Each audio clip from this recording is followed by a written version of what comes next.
ஓம் சாய்நாதனே போற்றி. வாழ்க வையகம், வாழ்க வளமுடன். அனைத்து உறவுகளுக்கும் இனிய வணக்கம். ஜோதிட சாஸ்திரம் 27 நட்சத்திரங்களையும் 12 ராசிகளையும் நவ கிரகங்களையும் அடிப்படையாக கொண்டுதான் இயங்கி வருகின்றன. இதில் நவக்கிரகங்கள் ஒவ்வொன்றும் ஒவ்வொரு விதமான குணநலன்கள் கொண்டவை. நவ கிரகங்களில் குருவை அடுத்து 2வது சுப கிரகமாக திகழ்பவர் சுக்கிரன். தனகாரகன் குரு பகவான் பணத்தை தருகிறார் என்றால் அந்த பணத்தை சந்தோஷமான வழிகளில் செலவு செய்ய வைப்பவர் சுக்கிரன். ஒருவர் பணத்தை பற்றி கவலைப்படாமல் செலவு செய்கிறார் என்றால் அவர் சுக்கிரனின் ஆதிக்கத்தில் பிறந்தவர் என்பதை அவரின் ஜாதகத்தை பார்க்காமலே அறிந்து கொள்ளலாம். சுக்கிர பகவான் கலைகளுக்கு அதிபதி என்பதால் எழுத்து, இசை, பாடல், நடனம், நாடகம், பாட்டு, சினிமா ஆகியவற்றில் புகழ்பெற ஜாதகத்தில் சுக்கிரன் நல்ல நிலையில் இருக்க வேண்டும் என்பது அவசியம். சுக்கிர பகவான் ஜாதகத்தில் எந்த நிலையில் இருந்தாலும் ரிஷபம், துலாம், மிதுனம், கன்னி, மகரம் மற்றும் கும்பம் ஆகிய 6 ராசிக்காரர்களுக்கு துன்பத்தை விளைவிப்பதில்லை. ரிஷபத்திலும் துலாம் ராசியிலும் ஆட்சி பெறும் சுக்கிர பகவான் தனது எதிரியான குருவின் வீடான மீனத்தில் உச்சமடைகிறார். தனது நண்பனான புதனின் வீடான கன்னியில் நீசமடைகிறார். ஜாதகத்தில் சுக்கிரன் வலுவிழந்தால் அவரின் திருமண வாழ்க்கையில் தடைகள் ஏற்படும் வாய்ப்புகள் அதிகம். சுக்கிர பகவான் ஜூலை மாதம் 31ஆம் தேதி சிம்ம ராசிக்கு பயிற்சியாக போகிறார். காதல் கிரகமான சுக்கிர பகவான் நெருப்பு ராசியான சிம்மத்தில் புதனோடு கூட்டணி சேரப்போகிறார். ஜூலை மாதம் 31ஆம் தேதி இந்த சுக்கிர பயிற்சி நடைபெறுகிறது. ஆகஸ்ட் மாதம் 23ஆம் தேதி வரை சிம்மத்தில் சுக்கிர பகவான் சஞ்சரிப்பார். சுக்கிர பகவான் ஜூலை மாதம் இறுதியில் சிம்ம ராசியில் நுழைந்து புதனுடன் இணைய இருப்பதால் லட்சுமி நாராயண ராஜயோகம் உருவாகும். மேலும் ஆகஸ்ட் மாத மத்தியில் சூரியனும் சிம்ம ராசிக்கு வருவதால் சுக்கிராதித்ய ராஜயோகம் உருவாகும். புதன் சுக்கிரனோடு ஆட்சி பெற்ற சூரியனும் இணைவதால் உங்கள் ராசிக்கு என்ன பலன்கள் கிடைக்கப் போகிறது, எதில் எல்லாம் கவனமாக இருக்க வேண்டும் என்று பார்க்கலாம்.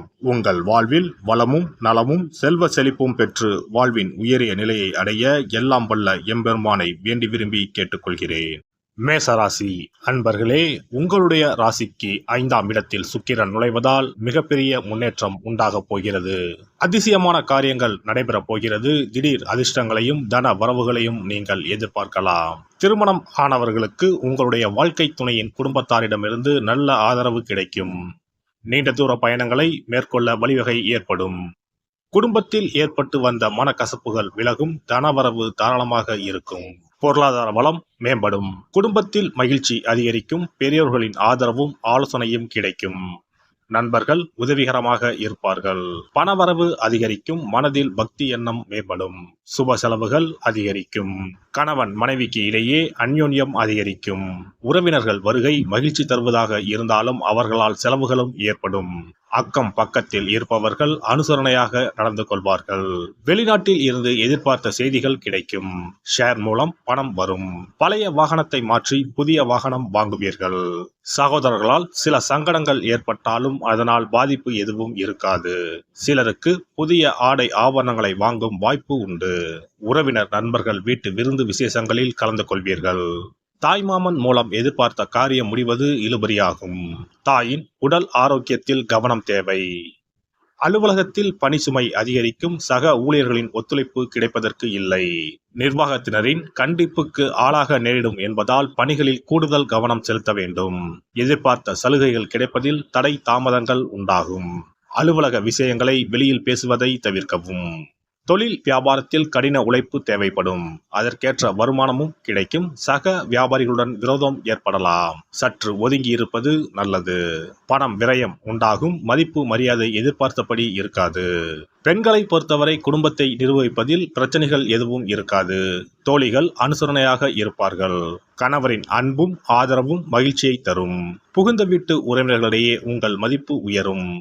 வேலைக்கு செல்லும் பெண்கள் தங்கள் பணிகளில் கூடுதல் கவனம் செலுத்த வேண்டியது அவசியம்.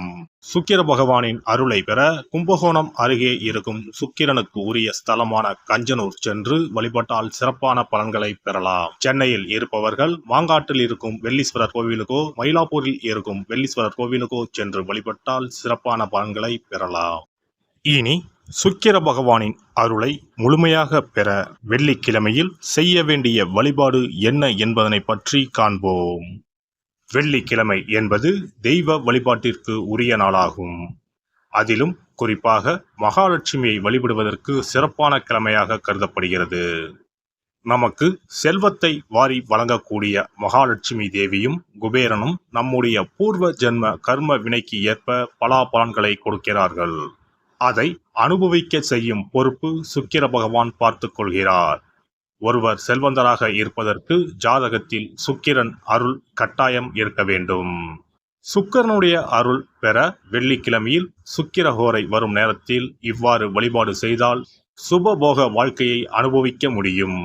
ஒருவருடைய ஜாதகத்தில் சுக்கிரன் நீச்சம் பெற்றால் உடல் ரீதியான ஆரோக்கிய ரீதியான பாதிப்புகள் ஏற்படும்.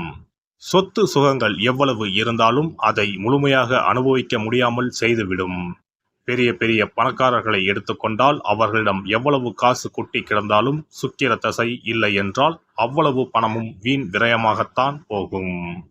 குறிப்பாக மருத்துவ செலவுகள் செய்தே சொத்துக்கள் அழியும் நிலை வரும். இதற்கு சுக்கிர பகவானுடைய வழிபாடு நல்ல ஒரு பலனை கொடுக்கும். சுக்கிர பகவானுக்கு வெள்ளிக்கிழமை என்பது உரிய தினமாகும். சுக்கிரன் அருள் பெற வீட்டில் வெள்ளி பொருட்களை பயன்படுத்துவது நலமாகும். வெள்ளியில் சுக்கிரன் வசிப்பதாக ஐதீகம் உள்ளது. வெள்ளி பொருட்கள் கொண்டு பூஜை செய்தால் சகல சௌபாக்கியங்களும் உண்டாகும். சுக்கிர வழிபாடு செய்ய நினைப்பவர்கள் காலை 6 மணி முதல் 7 மணி வரையிலான காலம் சுக்கிரஹோரை ஆகும். அதனை தவறவிட்டால் மதியம் 1 மணி முதல் 2 மணி வரை சுக்கிரஹோரை நிகழ்கின்றது. அதையும் தவறவிட்டால் இரவு 8 மணி முதல் 9 மணி வரையிலான சுக்கிரஹோரை நேரத்தில் வழிபாடுகள் செய்து பயன்பெறலாம். இவற்றில் காலை 6 மணி முதல் 7 மணி வரையிலான முதல் சுக்கிரஹோரையில் சுக்கிர வழிபாடு செய்வது சிறப்பான பலன்களை கொடுக்கும். காலை முதல் மாலை வரை உபவாசம் இருந்து சுக்கிர பகவானுக்கு உரிய காயத்ரி மந்திரத்தை உச்சரித்து கல்கண்டு சேர்த்த சர்க்கரை பொங்கலை நைவேத்தியம் படைத்து வெள்ளை நிற பூக்களால் அர்ச்சனை செய்ய வேண்டும். சுக்கிர தசை நடப்பவர்களும் சுக்கிரன் நீச்சம் பெற்ற ஜாதகக்காரர்களும் இந்த வழிபாடு செய்வது சிறப்பான பலன்களை கொடுக்கும். சுக்கிர தசை நடக்கும் பொழுது சுக்கிர வழிபாடு செய்து வர வருமானத்தை சுகமான வாழ்க்கை வாழ்வதற்கு உரிய வகையில் பயணிக்க செய்யும். வீடு நிலம் வாங்குவது, ஆடம்பர பொருட்கள் சொத்துக்கள் போன்றவற்றை வாங்க வைக்கும். அதுவே சுக்கிரன் நீசம் பெற்ற காலத்தில் இந்த வழிபாடு செய்பவர்களுக்கு வீண் விரயங்கள் இல்லாமல் ஓரளவிற்கு வறுமையிலிருந்து பிழைக்கச் செய்யும். வெள்ளிக்கிழமையில் நவக்கிரக கோவிலுக்கு சென்று சுக்கிர பகவானுக்கு வெள்ளை வஸ்திரம் சாற்றி வழிபாடு செய்யலாம். வெள்ளை நிற நைவேத்தியங்கள் தயார் செய்து கோவிலில் வரும் பக்தர்களுக்கு தானம் செய்யலாம். இவ்வாறு செய்து வர சுக்கிரனின் முழு அருளும் கிடைக்கப் பெற்று வாழ்வில் உயரிய நிலையை அடைவீர்கள். எல்லாம் வல்ல இறையருளால் நீங்களும் உங்கள் அன்பு குடும்பமும் உடல் நலம், நீலாயுள், நிறை செல்வம், உயர் புகழ், மெய்ஞானம் ஓங்கி வாழ்க வளமுடன். இந்த வீடியோ பதிவு உங்களுக்கு பிடித்திருந்தால் லைக் பண்ணுங்க, கமெண்ட் பண்ணுங்க, ஷேர் பண்ணுங்க, மறக்காம சப்ஸ்கிரைப் பண்ணுங்க, பக்கத்துல இருக்கிற பெல் பட்டனை கிளிக் பண்ணுங்க. நன்றி, வணக்கம். ஓம் நமச்சிவாய, சிவாய நம.